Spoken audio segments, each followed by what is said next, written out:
Halo Rebaners, dimanapun Anda berada, bagaimana kabarnya? Balik lagi bareng saya, perawat terkece, terkeren, terupdate, terserah mau bilang apa. Oke kawan, di video kali ini kita akan membahas bagaimana trik untuk mengangkat diagnosa keperawatan. Oke, sebelum lanjut, seperti biasa silahkan ambil posisi rebahan terbaik Anda, pasang headset, dan kita putar intronya dulu.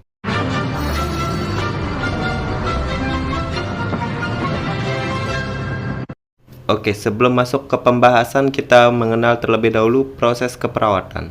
Proses keperawatan terdiri dari 5 bagian. Yang pertama pengkajian, diagnosa keperawatan, intervensi keperawatan, implementasi keperawatan, dan terakhir evaluasi keperawatan.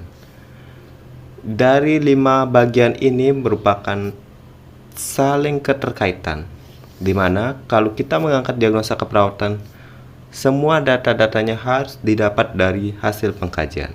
Demikian pula di intervensi. Untuk melakukan perencanaan, kita harus tahu apa yang diprioritaskan terlebih dahulu dari di diagnosa keperawatan. Demikian berlanjut. Di video ini kita akan bagaimana cara mengangkat diagnosa keperawatan utama, trik sederhananya, dan apa yang harus kita lakukan. Nah, di soal tentu sudah dalam bentuk cerita, entah itu soal UKOM, entah itu soal SKB, semuanya sama. Yang pertama kali kita harus tahu adalah cari data mayor, data yang sangat menunjang untuk diangkat ke diagnosa keperawatan. Yang kedua, kalau misalnya dua-duanya ada data mayornya, bandingkan atau adu data pendukung. Ini tidak termasuk di keperawatan jiwa ya. Keperawatan jiwa beda tekniknya untuk mengangkat diagnosa.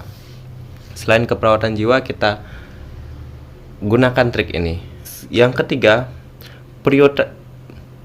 prioritaskan masalah yang paling mengancam.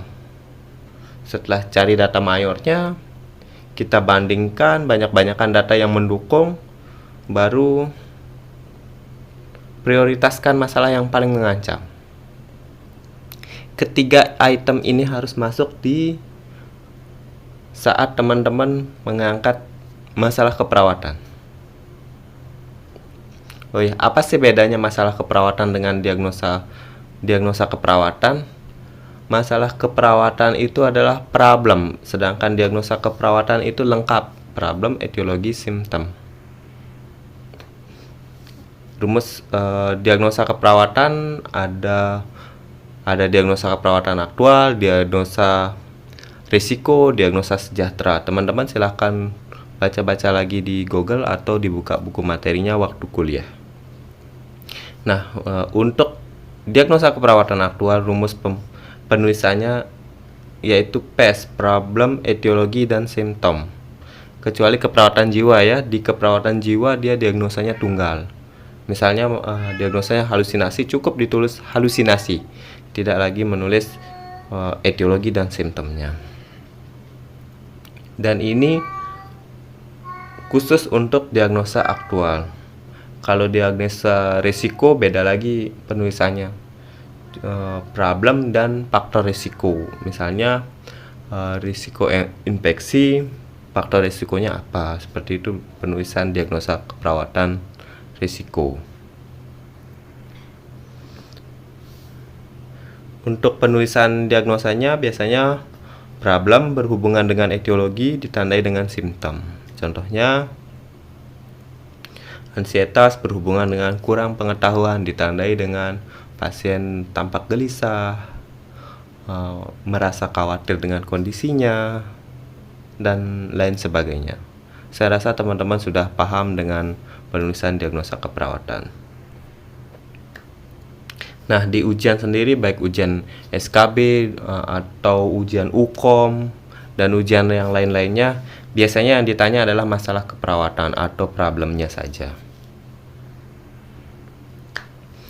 Nah, dari sekian banyaknya latihan yang teman-teman ikuti atau tryout yang teman-teman ikuti, rata-rata yang menjadi top soal di masalah keperawatan yang pertama adalah nyeri akut. Yang kedua, bersihan jalan napas tidak efektif.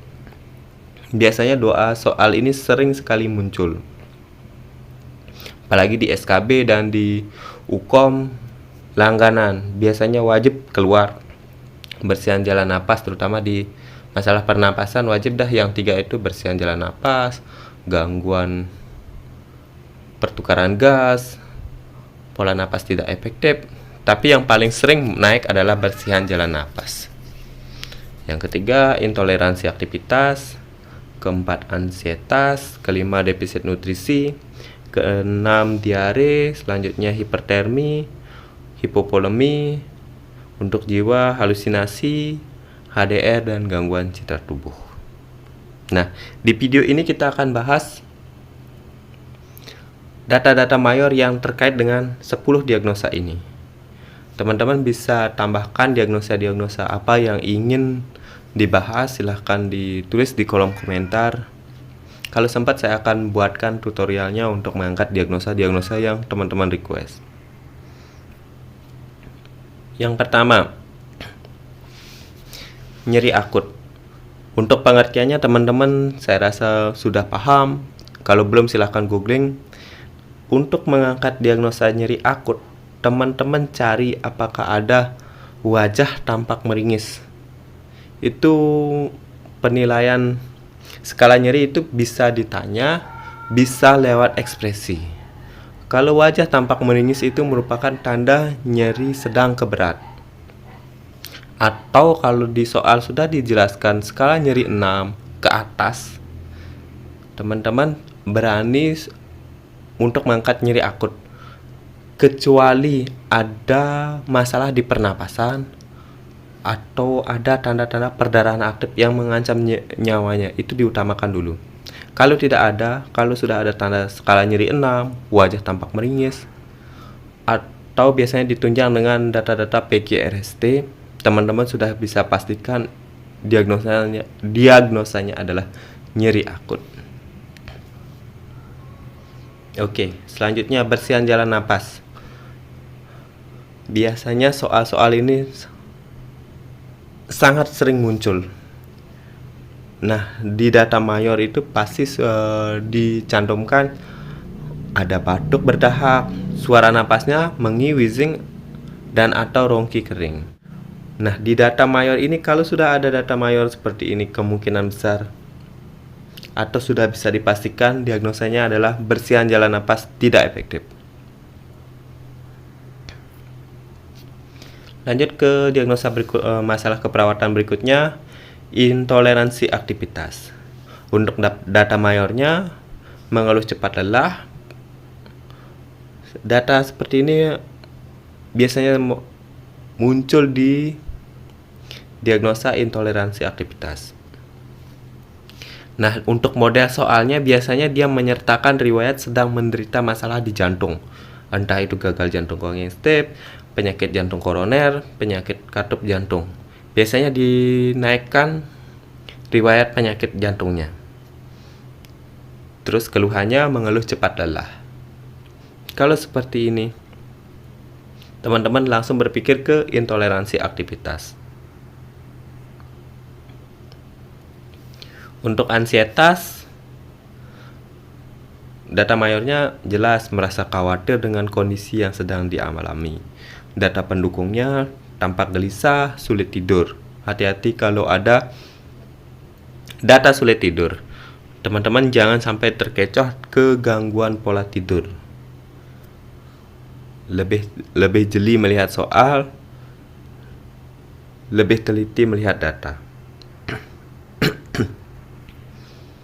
Untuk defisit nutrisi, data mayor yang harus ada adalah adanya penurunan berat badan minimal 10% di bawah rentang ideal. Jadi ketika dia sakit, dia mengalami penurunan berat badan 10%.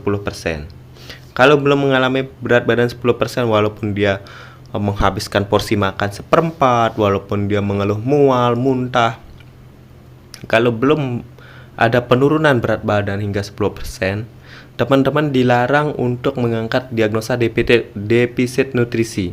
Itu hati-hati. Kalau masih mual muntah, makanan tidak dihabiskan, bisa jadi diagnosanya adalah nausea. Jelas ya? Ini kuncinya untuk mengangkat defisit nutrisi. Teman-teman sering berlatih, coba lihat data-data mayornya, biasanya ada di kunci pengkajian.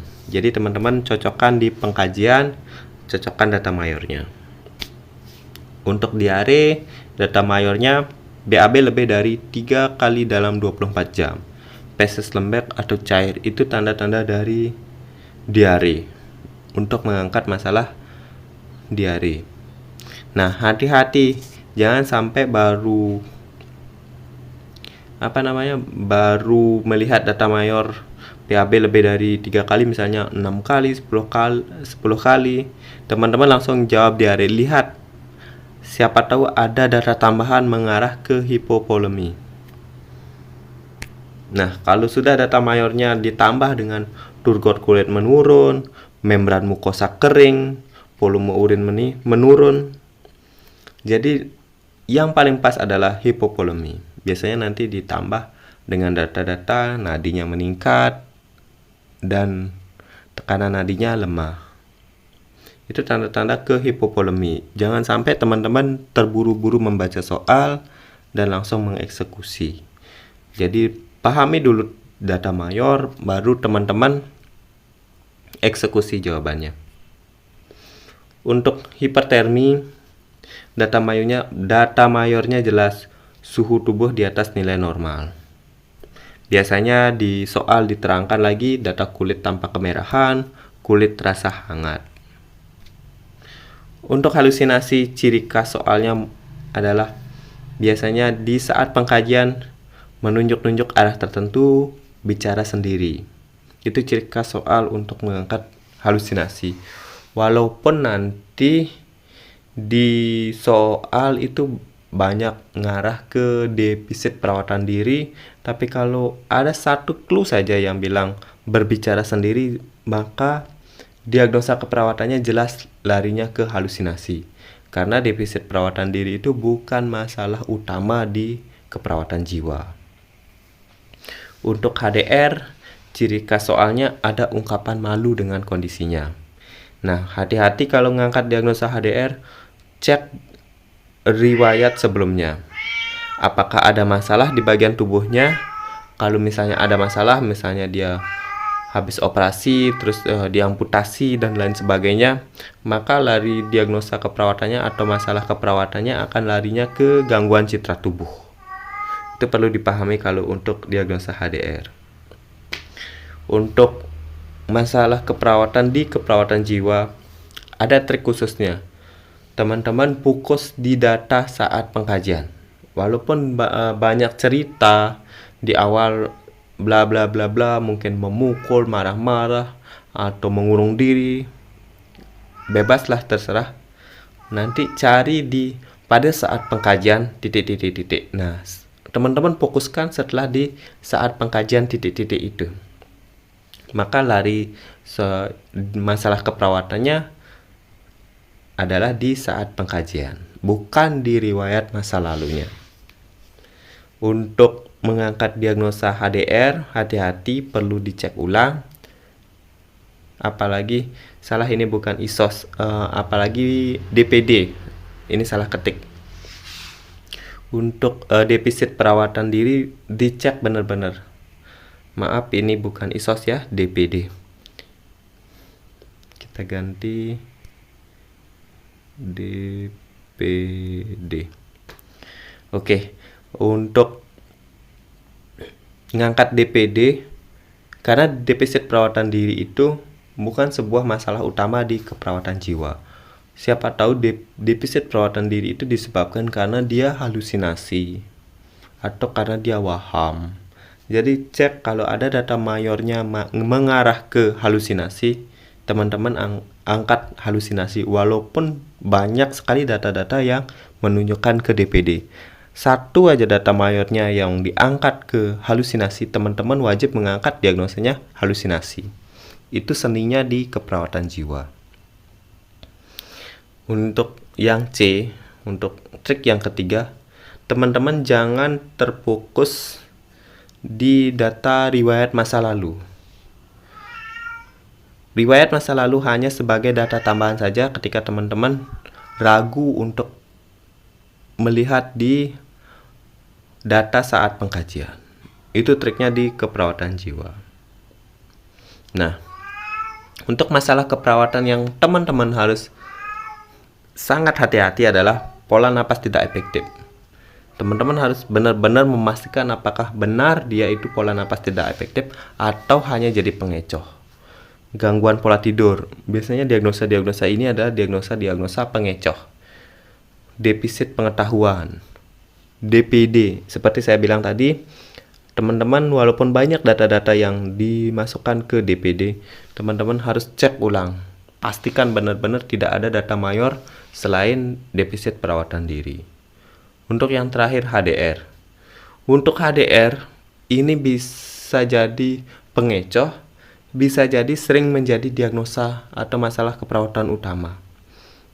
Karena di beberapa soal HDR ini sering masuk menjadi masalah keperawatannya, sering kali menjadi pengecoh untuk gangguan citra tubuh.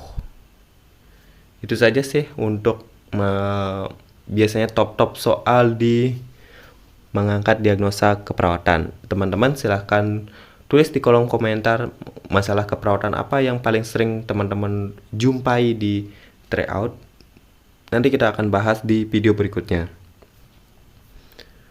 Oke, teman-teman yang baru bergabung silahkan tekan tombol like dan subscribe-nya. Jangan lupa dibagikan video ini ke media sosial teman-teman agar teman-teman yang lain tahu apa yang teman-teman tahu. Oke, saya Gustre pamit undur diri. Semoga bermanfaat. Terima kasih.